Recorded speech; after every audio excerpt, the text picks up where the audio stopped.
everybody. It's Tuesday night and welcome to The Word Works. I'm Jessica Heilman. And I'm Jeff Heilman. And tonight we're going to talk about something that I'm really excited to talk about in continuation of last week's Tuesday night video blog. And how are we going to address, what do we got here, Jeff? Well, or I don't know if you guys can tell, bucket head. but I've got a bucket on my head. Why do you have a bucket on your head? Tonight's talk is going to be the continuing outline for Getting Things Done, the book by David Allen. And the concept for today is buckets. So you take the buckets and you take what's out of your head and put it into buckets so that you can keep it organized and execute on it appropriately. And last week, if you guys get a chance to go back and watch last week's, you'll see that I had a bunch of stuff in my head that now needed to get out of my head, and Jeff was great at helping me with that. So last week we talked about collecting all of your thoughts in a notebook, similar to this one. I went and bought mine. And when I go and do meetings, I do meetings and I'll take notes on those meetings from left to right. But when I have an action item, something that needs to be done, I learned from a boss that I had in the past that I actually go to the back page and work right to left, writing down ideas. This represents an inbox. That's a great idea. I also took what you taught last week, and I got a notebook that has these little colored tabs. I don't know if you can see them. It has little colored tabs, and one of my colored tabs is dedicated just for next action. Since I don't use an email inbox, I use my notepad. I've got a tab for each of my buckets of ideas that I get throughout the day. Excellent. So the main thing is just to understand where your inboxes are. I have an email inbox, and I have this paper inbox. And so I need to process both of those to zero, at least every couple of days. This week what we're going to talk about is once you've taken the time to do that mental brain dump and get everything out of your head and onto paper or into an email that you send to yourself, the next question is, what do you do with the inbox?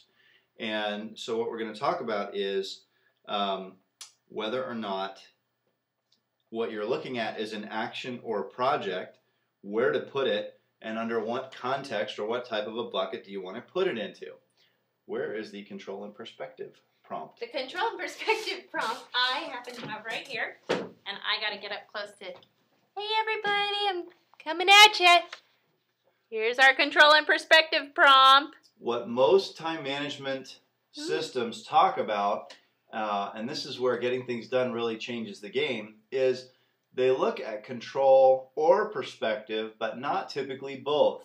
If they do look at both, they'll look at the perspective side of mastering workflow. And that represents starting with 10-year goals, working backward to 5-year goals, and so on, down to what are we going to do this month? What are we going to do this week? Now finally I know what I need to do today. The challenge with lack of control or perspective is in the lower left-hand corner of this plot. People who have very little control and perspective are very reactive.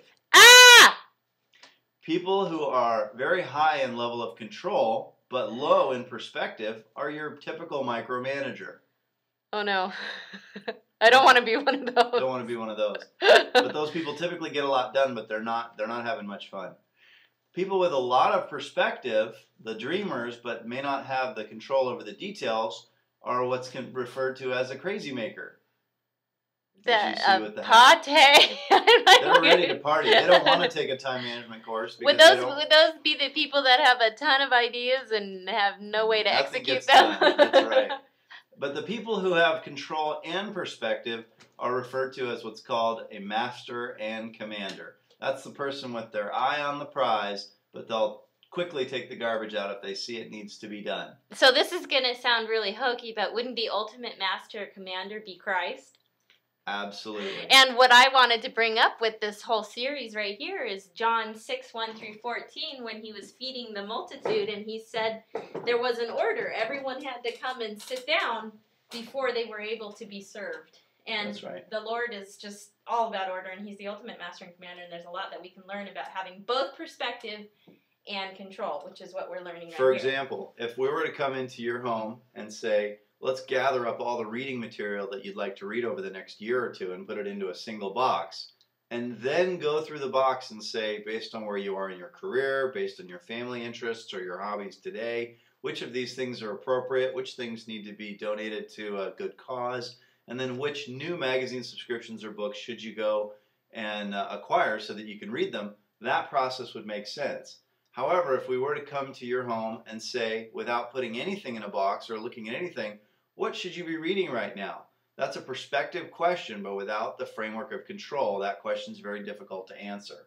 So therefore, we look at time management and workflow management from a perspective of from an angle of let's get control first so that we can then get perspective about the more important things in life like values and goals and dreams. That's right, because in a chaotic work environment or in a chaotic home life environment, nobody has the capacity or the ability to retain any type of information at all, I don't think. At least it's better in to get teaching it out the of your kids. head. Yeah, that's right. You have to have them sit down before they can learn anything. So what we're going to talk about here is a couple of things to help take that list that you've built and turn it into something you can work with on a daily basis.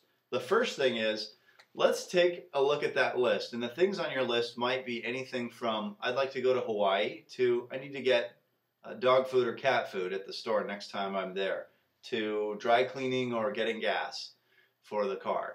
So what we first need to do is sift through that and ask ourselves, is this a single action that can be done that you could watch somebody do in a 15 or 20 minute period, like writing out a grocery list? That would be an action. Going to the grocery store would actually be more like a project because there's a lot of actions involved in that.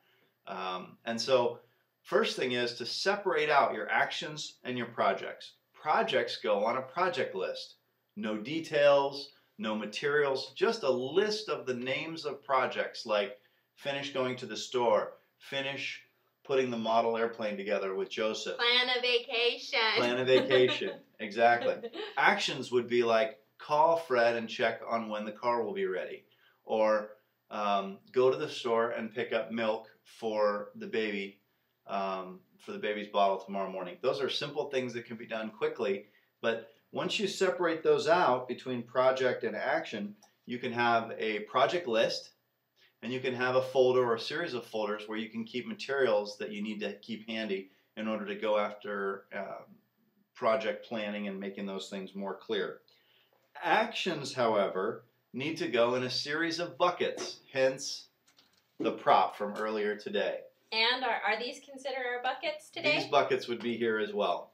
So looking quickly at buckets as we finish up tonight's video blog, if you have an action that has a specific day and a specific time that it needs to occur, that would go on your calendar, or what I call calendar now. This calendar represents both a specific day and a time, and particularly when there's an appointment with someone else. However, things that would go on your calendar that have a specific day, but not necessarily a specific time. For example, pick up the dry cleaning on Thursday. That doesn't have a date or time, and what I used to do was go and set an unnecessary appointment for myself to pick that up at, say, 6:30 after I get off work. But that was so inflexible that I found myself missing appointments if they weren't of an urgent nature. So what we considered doing was taking those things, what we call calendar today action items, and simply creating an all-day event for those, which means they can be done anytime during the day, but they do need to be done that day, but not at a specific time. This will free you up to be able to fill in the gaps in between meetings and appointments with actions that can be done at any time. The next thing would be next actions, where we have our contexts here. And contexts simply represent a type of activity that would put all those activities in the same bucket. And as you finish up, I will start putting things into my buckets. Let's name them as you put them. What's that? Okay, so this is the bottle, and this is going to happen when I'm out and about. I need to go grocery shopping. Okay. This is someday I want to learn how to ride a motorcycle. That's a someday maybe. This is remembering that I need to plan my vacation, so this is going to go into my planning bucket. This one right here, get the car serviced, is going to go into my waiting for others because I need to know when Jeff needs me to get it done. And this one right here is I need to make a phone call on a bill. So this one goes into my calling bin. There you have it. Organization from the inside out. Bye, guys. See The ya. word works.